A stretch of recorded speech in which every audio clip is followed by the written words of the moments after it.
Hello and welcome back. This is Sherri with Heart and Soulful in the studio today. I am working on my Vintage Grunge Journal. So if you are just joining me for the very first time, welcome. If you're brand new to my channel, I have been working on a Vintage Grunge Journal that I made. This is the first volume. It's based on a ghost town in Bodie, called Bodie, a ghost town in California. And this was volume 1. And if you had been following along, you'll know that I created a lot of most actually of the things that I used in my journal, whether it was painted papers or even just little ephemera kind of pieces and embellishments and that sort of thing.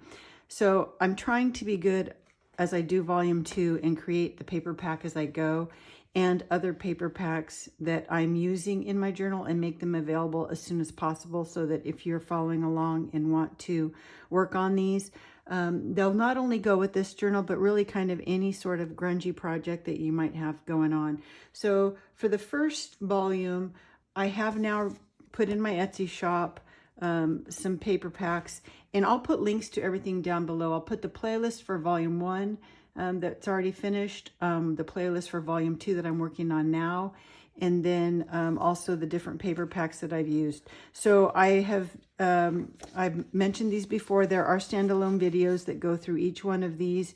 You'll find the links for the videos, walkthroughs of these in the Etsy listings too, so that you can always kind of go back if you want to see better pictures.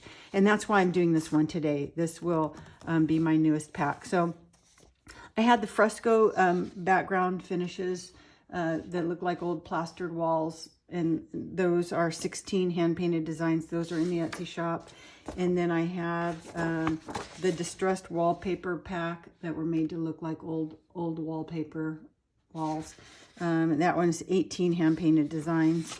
And then I have also have the Vintage Grunge Journal Volume 1 with all the different embellishments and things that I used, all the photos and different collage papers and things that I made. So these are all already available, and today I'm adding Rustic Textures Volume 1. And I've used only one of them so far in this, but this is just the beginning of Volume 2, and I'm working on the Mercantile Signature.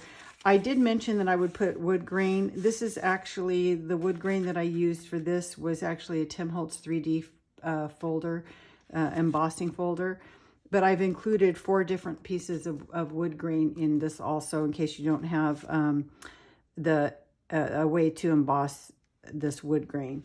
So this is one of the fresco backgrounds I've used that is in the fresco background, and just a couple of things like that. And then I've used, this is the coffee sack, and that's included in this paper pack. So I'm going to go through the paper pack, but just kind of show you, I'm using them in these, so I wanted to go ahead and make this available sooner rather than later. So when you go to the Etsy page, you will see this is the thumbnail. It shows all 12 of the different finishes that are in this pack. There are 2 vintage grain sack patterns. There's 4 wood grains. There are 2 different burlap, a coffee sack, and then a couple of rust ones, and then a vintage fabric. So I'm going to go through each one of those, but I wanted to put a nice variety in this first pack, just so you'd have all the different background textures that you might want to use, and they'll just be great for any sort of project. So for this set, I've printed, just so that you see maybe something different than I've done in the other paper packs, is I did all of these on just regular white 110-pound cardstock. I don't remember the brand. I don't have it here with me, but maybe, you know, Georgia Pacific or something. Nothing too fancy. So it's all just plain white cardstock, except for one that I did in a nicer paper, or a higher quality. It may still be on cardstock. I'll see when I get to it. I just did all of these with standard quality printing. I didn't do the higher quality, mostly because I wanted just to do a test and see how much detail I could get doing it on standard quality versus high quality, just to use less ink, because these are all, you know, solid a lot of print backgrounds. So this one is just some barnwood. All the photos were either fabrics that I scanned, things that I had, vintage things that I had, or photos that I had taken of my own items. So I have a greenhouse that is all old barnwood, and so that's where the barnwood pieces came from. But these are just printed on cardstock. Again, standard print, not high quality, but you can see all of the nice detail of those wood grains.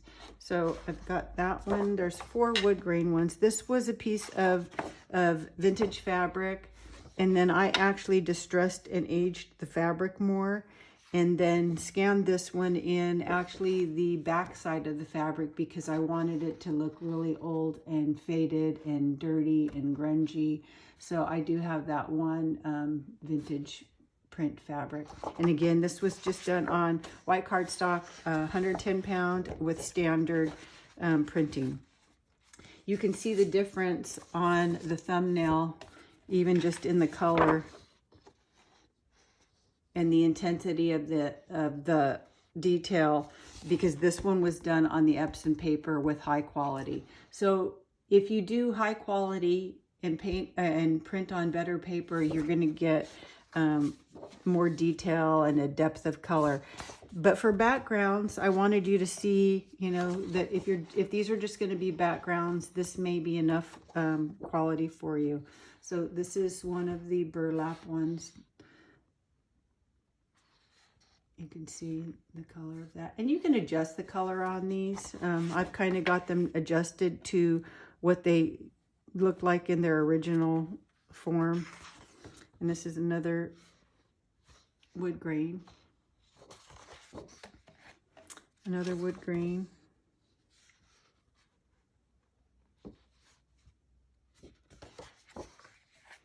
And then this is the coffee sack. And this is the one that I actually have used in my current book, but you'll see that it looks different, and I'll show you why in a second. So this is the same coffee sack, but you notice the color is a lot darker here. It's not that the photo is any different, the scan is any different. This is actually what this was. It's because I printed it on a different paper. So I'm going to show you that. This is printed on the white cardstock, so you're getting the true color of the actual coffee sack. This one I printed on brown kraft cardstock. So it's just a nice darker color. So you can print on, you know, an ecru fabric even, and then you'll get, you know, something maybe somewhere in between, but just depending on what you print on. And then this is a French grain sack, that nice herringbone pattern. But you can just see that detail. And again, this is all just standard, the standard print quality, not even the high print quality. And this is another grain sack. And this one I've shown in previous videos that I have printed this one on fabric. And it's amazing because the texture, you see the texture and you feel that it's fabric, but you don't, it's not as nubby as the actual texture because I had printed it on just a regular cotton fabric. And then this is another different piece of burlap, and I really like how it has just that little, the flaws in it that you see.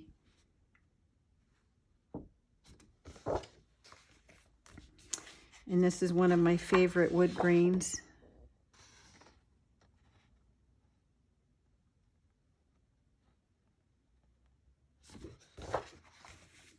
And then this one I printed on 2 different kinds of paper because I wanted you to see the difference. So this is just a piece of a rusted that I took a photo of and then printed just on the white cardstock, just with standard setting.